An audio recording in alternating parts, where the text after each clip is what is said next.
Continuando con el ciclo de conferencias, le damos la bienvenida al ingeniero José Fernando Cárdenas Barbosa.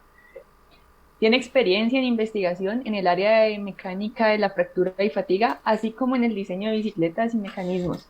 Ha sido docente en ingeniería mecánica y aeronáutica por 10 años de las diferentes disciplinas de la mecánica vectorial, desde la estática hasta el diseño de máquinas. Ha recibido reconocimientos profesionales por su labor docente en ingeniería por parte de la Universidad Los Libertadores en el año 2013 y del Instituto Técnico Central en el 2009. Ingeniero Cárdenas, adelante, el espacio es suyo.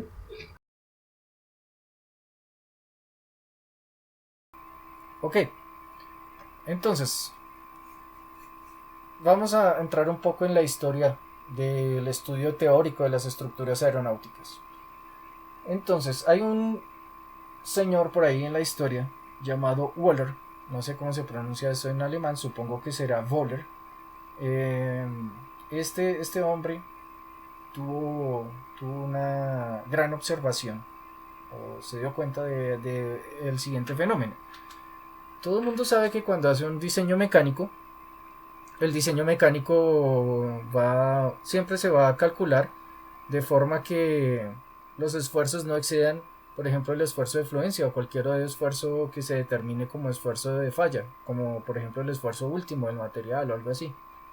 En fin, siendo la carga menor que la tensión de falla, pues de alguna forma uno puede garantizar que, que no va a fallar el diseño. Pero, pues por un accidente, por una serie de accidentes, este señor se dio cuenta que sí, que efectivamente una máquina o un elemento de máquina puede fallar por aunque la tensión sea menor que las tensiones estáticas de falla, de fluencia o última, ¿sí? Entonces el hombre estuvo echando cabeza, bueno, ¿y qué pasa? ¿Qué pasa que esto está fallando antes? Eh, y ahí comenzó a estudiar uno de los accidentes más famosos, ¿no? Que fue una falla en un tren donde murieron muchas personas, parece que había un cumpleaños, y, y el hombre comenzó a ver que efectivamente la falla no estaba tan directamente relacionada con la tensión de falla como con el cambio de tensión. Entonces, cuando la tensión es variable, comenzamos a hablar de un fenómeno llamado fatiga. Entonces, es más marcante la diferencia entre la tensión máxima y la tensión mínima. Entonces, cuando la tensión es variable, tenemos algo que se llama amplitud de tensión. Bueno, amplitud de tensión, amplitud es en portugués tensión alternante, como se dice en inglés y en español. Y bueno, el hombre se inventó este diagrama, el famoso diagrama de Wöhler, en donde tenemos en el eje vertical la amplitud de tensión, la tensión alternante, y en el eje horizontal la vida, el número de ciclos. Y así él encontró que, claro, cuando solamente la pieza va a trabajar un ciclo, es capaz o sea, se puede calcular con la tensión última, ¿sí? No sé si ustedes me pueden confirmar si ustedes ven mi mouse o no, pues para saber qué tanto tengo que detallar lo que estoy hablando. ¿Puedes, por favor, moverlo, ingeniero? ¿Lo está viendo? No, no se alcanza a ver. Caramba. Bueno, entonces voy a ser bien detallado. Entonces, si ustedes miran el eje vertical del diagrama, esa es la amplitud de tensión, es decir, la diferencia entre la tensión máxima y la tensión mínima. ¿Listo? Y en el eje horizontal tenemos el número de ciclos. Y listo. Entonces, si yo quiero que la pieza dure 100 ciclos, pues tengo que utilizar un poco menos de tensión.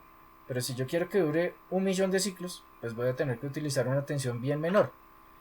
Pero igualmente, Wöhler cayó en cuenta de algo, que cuando la tensión es muy muy baja a la cual está sometida la pieza y esta pieza es de aluminio, él puede tener algo llamado vida infinita. ¿Listo? Eso todas las personas que estudiaron diseño de máquinas lo estudiaron ahí en diseño de máquinas uno y tal, o elementos de máquinas. ¿Listo? Pero el aluminio no presenta esa vida infinita. Bueno, entiéndase, infinito no quiere decir que nunca acaba. Quiere decir que el número de ciclos llega a ser tan grande que es capaz de fallar todo el resto de la máquina y esa pieza no. O, o comienzan a ser más importantes otros factores, por ejemplo los factores ambientales y cualquier otro factor que pueda influir, que las propiedades intrínsecas propias del material.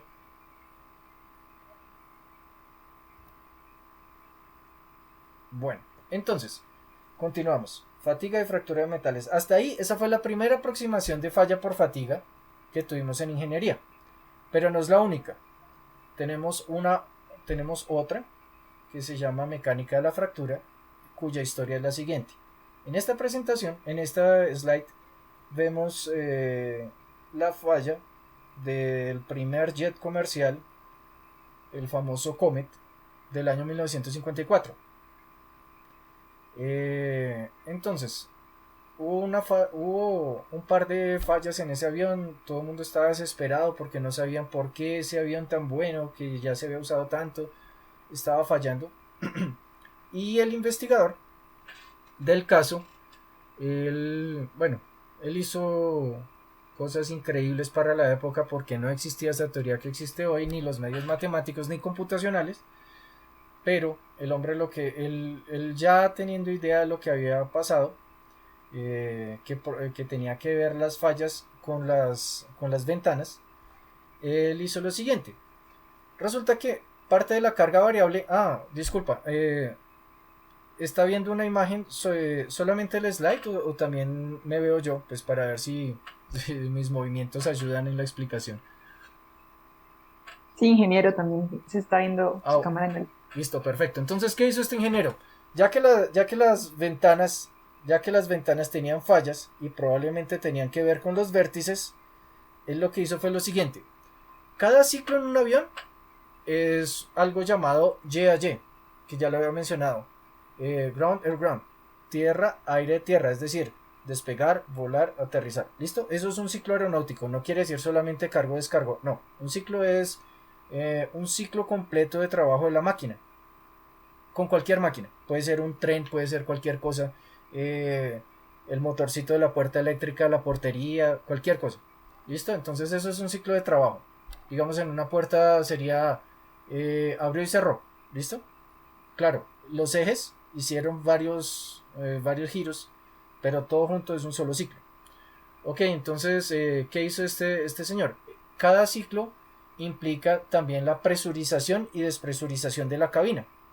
Entonces, ya se habían hecho 1230 vuelos en el avión que estudiaron y se llevó ese avión a una piscina y se hicieron 1830 ciclos más, simulando la presurización y despresurización. Entonces, en 3060 ciclos de presurización y despresurización, que sería lo equivalente a cada vez que sube el avión, que hay que mantener la presión dentro de la cabina, se llegó a una falla y efectivamente pues coincide más o menos con los ciclos de falla que presentó esa catástrofe. Entonces ya por ahí digamos que fue que comenzó la mecánica de la fractura. ¿Qué implica esto de la mecánica de la fractura? Que a partir de ese momento, es más, hasta los años 80 como tal no existía. Es decir, hasta los años 80 los aviones eran calculados sin tener en cuenta esto. Que es que... ¿cómo les digo? Que es que las estructuras tienen fallas. Y eso no quiere decir que sean inseguras. Pequeñas fallas pueden ser admisibles. Claro, estamos hablando en un contexto bien aeronáutico. Pequeñas fallas pueden ser admisibles siempre y cuando cuando las fallas son muy pequeñas, se puede dejar trabajar. Cuando la falla se llega a ser perceptible por los diferentes medios no destructivos para medirlos, entonces también puede ser admisible, pero cada material metálico tiene un tamaño de falla al cual comienza a ser crítico y se torna peligroso. Voy a hablar de eso un poco más adelante.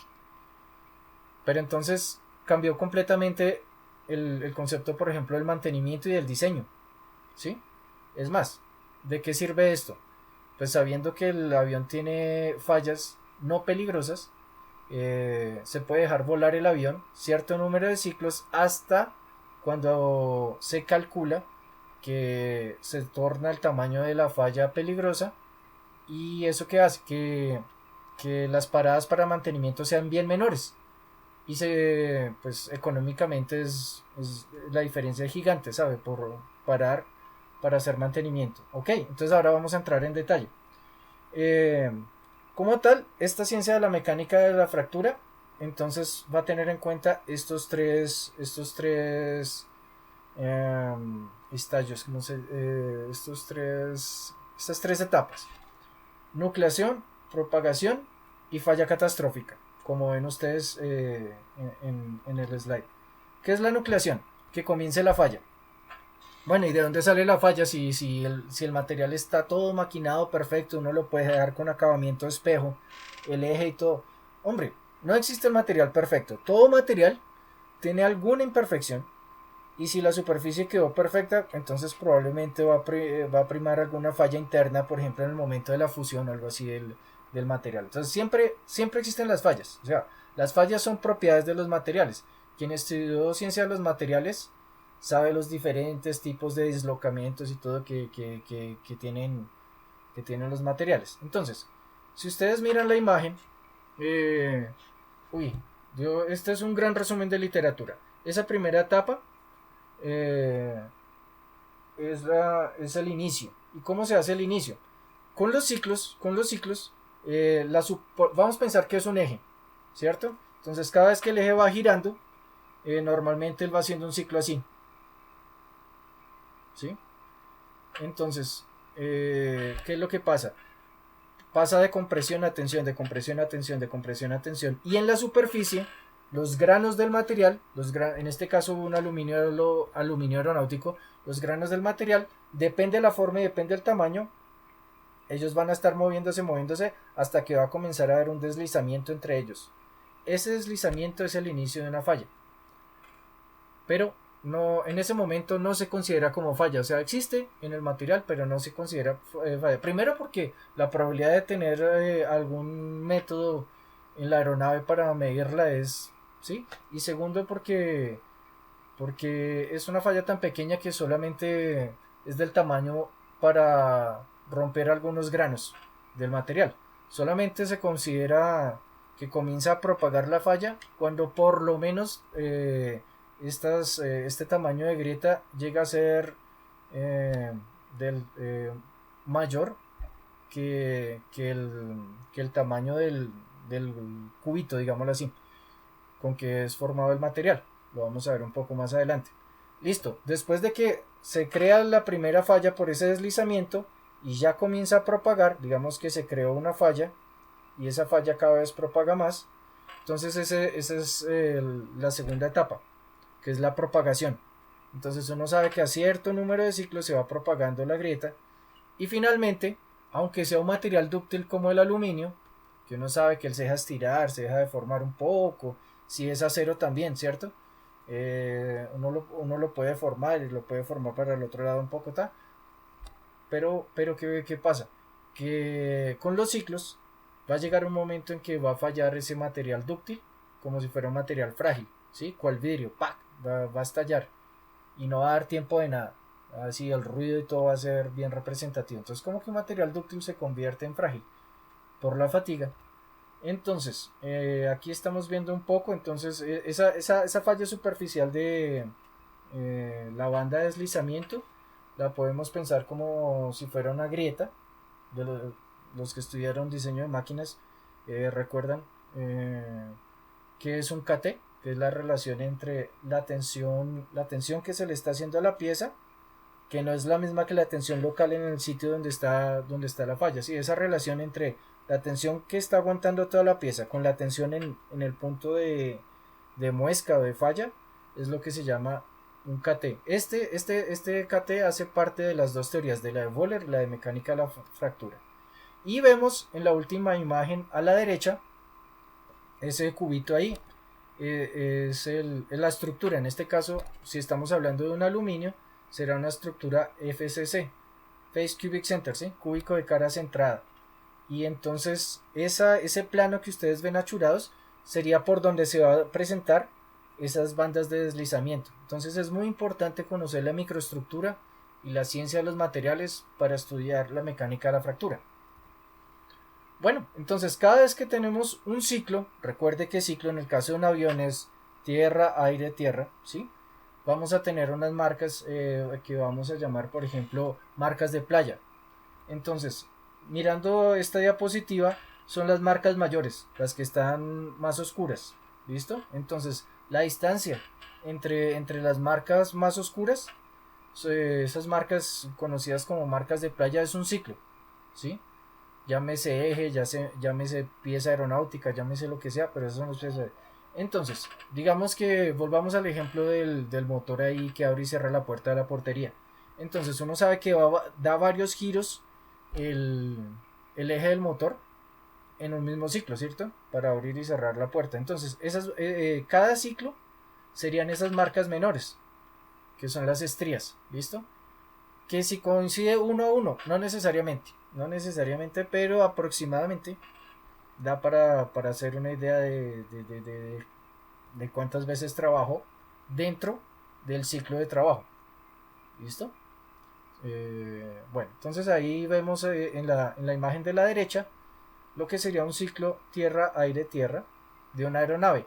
Esos ciclos de vuelo inclusive están padronizados, y cuando uno estudia fatiga uno puede tomar esos ciclos, colocarlos en la máquina de fatiga para someter una pieza aeronáutica a ese tipo de ciclos. Entonces, por ejemplo, no, yo aquí necesito un ciclo de una aeronave de combate, listo, tenga su ciclo ahí, a ver si aguanta el ciclaje que necesita. No, que una nave comercial, bueno, utilizo un ciclo así, listo, esa es la forma como experimentalmente se garantiza que vamos a cumplir. Bueno, entonces aquí en esta nueva diapositiva lo que vamos a detallar es cómo es ese proceso de falla. Entonces, primero el proceso de falla ya vimos que comienza por las bandas de deslizamiento, que normalmente comienzan por la superficie. Claro, puede pasar que si la tensión es de tracción, puede comenzar en el centro, por ejemplo por alguna falla que tenga el material, alguna falla de cuando lo fundieron o algo así. ¿Listo? Entonces, siempre va a comenzar o en esa falla interna o en la superficie. ¿Listo? Que es el número 1 que vemos en la diapositiva. Listo, ese sería el inicio de ciclo. Entonces yo, solo mirando las fotos de la sección transversal de la pieza, sé dónde comenzó la falla. ¿Listo? Porque el crecimiento de las marcas de playa van a ser alrededor del sitio donde comenzó la falla. ¿Listo? Pero entonces ahí va a haber una propagación, que es el número 2. Tenemos las marcas de playa, número 4. Y finalmente el número 3, que ustedes ven que es como un labio. Y si uno mira la superficie normalmente tiene como si fueran pequeños pelitos, ¿sí? O sea, queda el material en esta forma. Eso quiere decir, esa es la forma, o sea, es bastante rugosa, bastante... ¿Sabe cuando se rompe una fundición? Que se ven como esos poros grandes. Listo, esa es la forma de falla de un material frágil. Entonces ahí es donde se dice que ese material dúctil falló como un material frágil, porque realmente queda la marca como si hubiera sido un material frágil. ¿Listo? Bueno, entonces vemos ahí una serie de catástrofes de tren, solo para recordar que eso comenzó así y ha sido estudiado hace mucho tiempo. Bueno, entonces esa evolución la llevamos a la teoría, estudiamos como si fuera una concentración de tensión, cualquier muesca,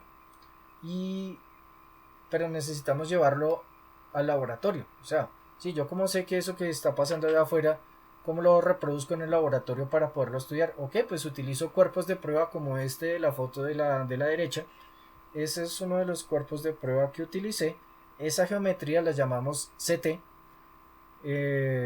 Y si ustedes se dan cuenta tiene esta forma, que lo que hace es imitarla, o sea, es evitar la nucleación, porque si fuera plano pues tendríamos que poner a ciclar un montón millones de ciclos para comenzar a fallar. Entonces al darle ya esta pregrieta, lo que hacemos es garantizar que cuando haya una tensión en esta dirección, la grieta comienza a propagar en esta dirección perpendicular, ¿sí? Cuando la tensión es vertical, se va a propagar horizontalmente la grieta, ¿listo? Y se hacen una serie de marcas verticales. Miren la superficie del cuerpo de prueba, pues para cuando uno hace un acompañamiento visual, saber, o sea, esa distancia ahí es de 1 milímetro entre línea y línea. Entonces ahí yo voy teniendo idea del tamaño de la grieta a medida que va propagando. ¿Listo? Bueno, hay que seguir ciertas normas y todo eso, pero en esencia es esto. Entonces, cuando comenzaron a estudiar la mecánica de la fractura, dijeron, bueno, ¿y de qué depende? ¿Cómo es que ocurre esa falla? Ok, pues uno puede hacer muchas cargas así y la grieta puede no propagar porque no tiene la energía necesaria para propagar. Entonces se inventaron un nuevo concepto que yo no sé por qué para todo utilizan CAS. En este caso ya no va a ser un KT sino un K solito. Mentira, sí sé, ese es por case, el nombre de un asistente de la persona que hizo ese estudio. SK es la intensidad de tensión, Stress Intensity Factor, y sabemos que es proporcional a la tensión. Miren en la imagen de la mitad, esa S es la tensión remota que le hacemos a la pieza, y raíz de A, que raíz de A es el tamaño el tamaño de la grieta. Miren la figura de la mitad del slide. En la mitad tiene una A, ¿listo? Entonces esa media elipse es el tamaño de la grieta. Entonces en mi cuerpo de prueba, imagen de la foto de la derecha, digamos que es como si tuviera solamente medio cuerpo de prueba, ¿listo? Entonces la intensidad de tensión va a depender de la tensión remota, del tamaño de la falla y claro, del ancho del cuerpo de prueba hasta cierto punto. Ya llega un punto en donde el ancho llega a ser despreciable. Ya cuando son cuerpos muy anchos, el ancho no va a influir en la resistencia que el cuerpo le hace para la propagación de la grieta, ¿sí? O sea, hay un punto en donde ya cuando es demasiado grueso el cuerpo no aumenta más. Listo, entonces ese es la energía que se necesita para la grieta propagar. Ok, entonces estos cuerpos de prueba, en este caso fue el cuerpo de prueba que utilicé, que lo modifiqué un poco y por eso tuve que hacer un pequeño estudio por elementos finitos para garantizar que no iba a haber ninguna alteración. Ok, entonces aquí en la mecánica de la fractura, para resumir toda esta carreta que les conté, vamos a tener 3 etapas. Miren por favor la imagen de la derecha. Región 1, región 2, región 3. La región 1 es la nucleación. ¿Listo? Entonces si ustedes miran el punto inicial, donde dice delta Km, ese es el punto, es la mínima energía que necesita para comenzar la grieta a propagar. ¿Listo? Esta gráfica es logaritmo. Entonces en el eje vertical tenemos DADN, o sea, la variación entre el tamaño de grieta y el número de ciclos. ¿Listo? Y en el eje horizontal, delta K, que es el Stress Intensity Factor, el factor de intensidad de tensión, o sea, la energía que le estoy suministrando. Si no le suministro ese delta Km mínimo, no va a comenzar a propagar la grieta. Ahora les sugiero que miren la imagen de la mitad. Ese es uno de los resultados de mi trabajo, en donde comparé cómo sería esa energía mínima para comenzar a propagar, dependiendo si el ambiente es aire o tiene niebla salina, semejante como la que hay cerca al mar. Claro, porque hay aeropuertos al lado del mar también.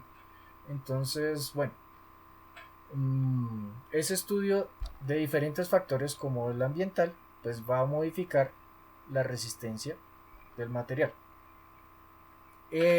Volvamos a la imagen de la derecha. La región 2 es la propagación. Listo, entonces cada vez que hay ciclos, yo sé que tanto ciclo propaga, ciclo propaga, ciclo propaga. Listo.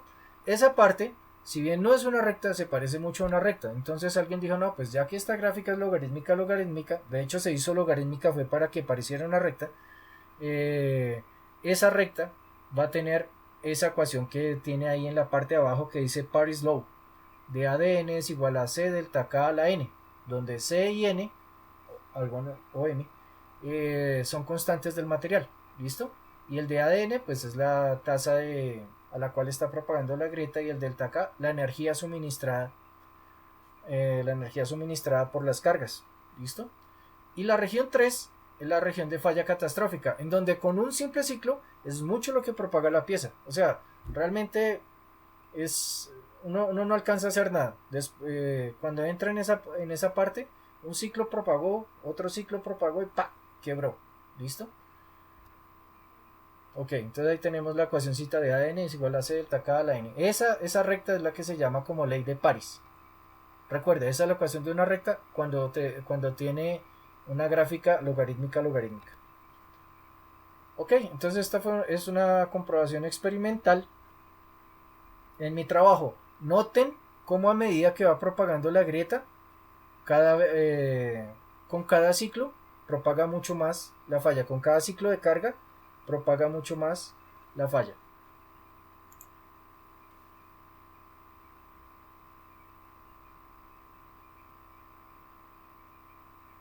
Este es el tamaño de grieta inicial. Note que hay una pequeña raya, fue porque lo puse a ciclar antes de ponerlo a trabajar.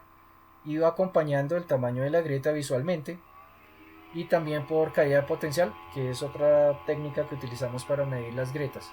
Miren cómo va propagando. Como que toma cierta tasa constante, pero ahora comienza a acelerar y ¡pa! Falló. ¿Listo? Ok, y ahí comparé pues los diferentes métodos para medir el tamaño de la grieta, porque si no tengo bien medido el tamaño de la grieta, pues todos los resultados estarán errados. Ok, entonces ahora vamos a hacer un pequeño ejemplo. No, vamos a tomar un ejemplo, un caso, para llevar toda esta teoría a la práctica. Ok, entonces, en una aeronave existen tres ejes principales, ese que se llama yaw, sería el vertical, roll y pitch. ¿Listo? Ok, entonces, ¿quiénes son las superficies de control? Las superficies que se enfrentan a la resistencia del aire encargadas de cada uno de estos movimientos son ese que dice allá en la cola, elevator, es el encargado del pitch. ¿Listo? El rudder, que también está allá en la cola, será encargado del yaw. Principalmente nos vamos a centrar en esto porque es lo que necesitamos para este caso. Ok, pues resulta que este ejemplo es el famoso Japan Airlines JL 123. Si ustedes entran a Google Escolar, listo, entran al Google Escolar, está libre, o sea, no tiene que entrar desde el internet de su universidad ni de la biblioteca ni nada, está libre. No sé por qué brujería está libre la cosa. Y usted puede bajar el paper para estudiar el caso. Entonces eso fue lo que yo hice, y también lo acompañé aquí con unas imágenes del episodio de National Geographic sobre el caso. Entonces, ese caso de Japan Airlines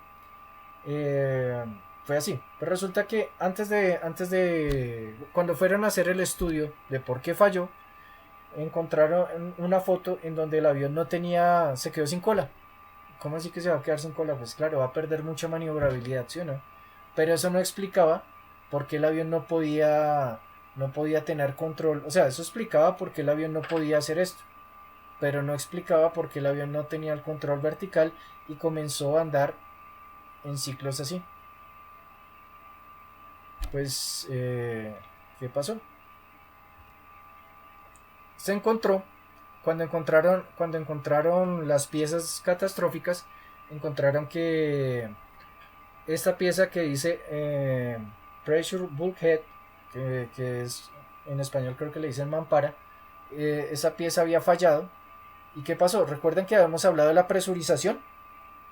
Las cabinas son presurizadas con aire, ¿cierto? Porque la presión allá arriba es bien menor, entonces hay que meterle aire a presión. Entonces, ¿qué pasó? Esa mampara ¡prac! Se quebró, y ese aire a presión entró y arrancó la cola del avión. Entonces, pero bueno, eso explica, listo, arrancó la cola, entonces perdimos el control en esta dirección, ¿cierto?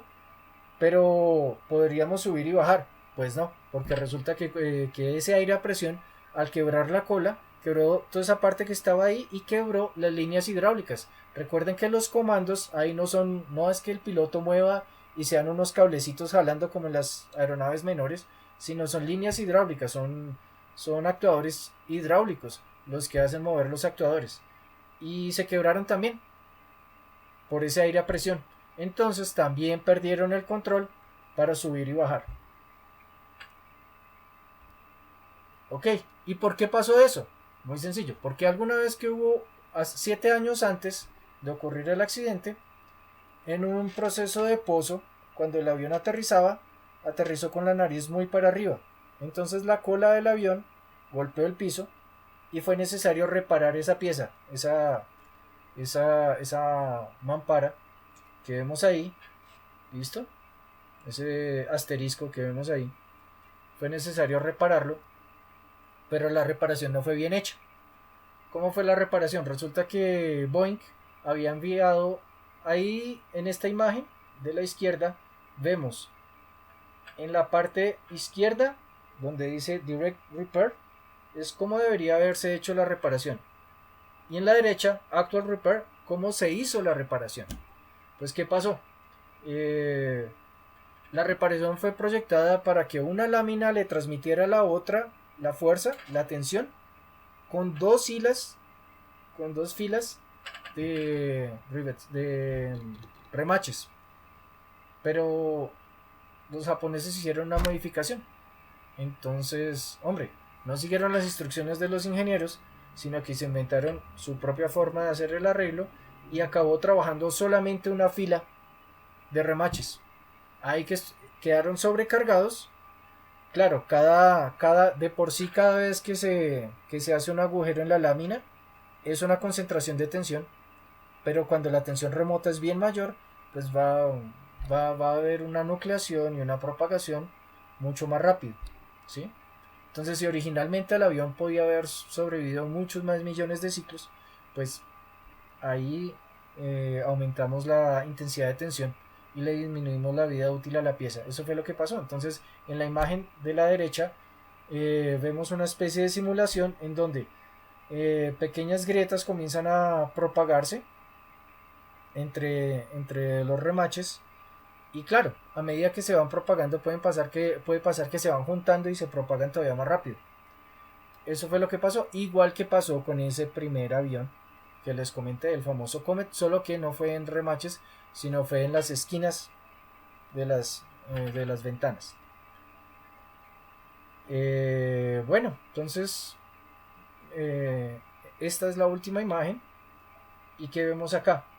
Pues vemos cómo esa mampara tiene tres secciones, donde dice Bay 1, Bay 2, Bay 3, Bay 4.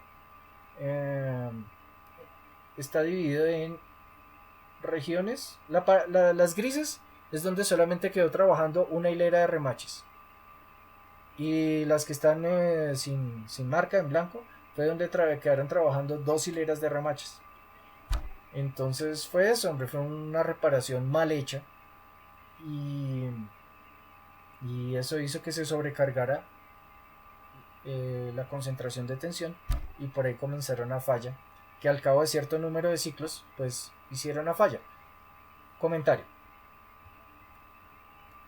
Bueno, ¿y cómo supieron que exactamente fue esa la falla? Pues porque calcularon con esa geometría el número de ciclos para la falla. ¿Y cómo lo hicieron? Así. Están viendo ahí la ecuación que en la mitad del slide que dice de ADN igual a C delta K a la M. Pues bien, si usted mira ese de ADN, esa diferencial, uno puede despejar el DN, ¿sí o no? Entonces yo puedo colocar C delta K a la M de A igual a DN, ¿cierto? Hace la integral y resuelve el número de ciclos. Uy, pero qué pereza integrar. No, hombre, la matemática y la ingeniería son los métodos numéricos. Entonces puede utilizar ahí los métodos numéricos. No se va a poner a mirar si es sustitución, partes y toda esa cosa. Y calcula, resolviendo la integral, el número de ciclos necesarios para llegar al tamaño crítico de falla y llegar a la región 3.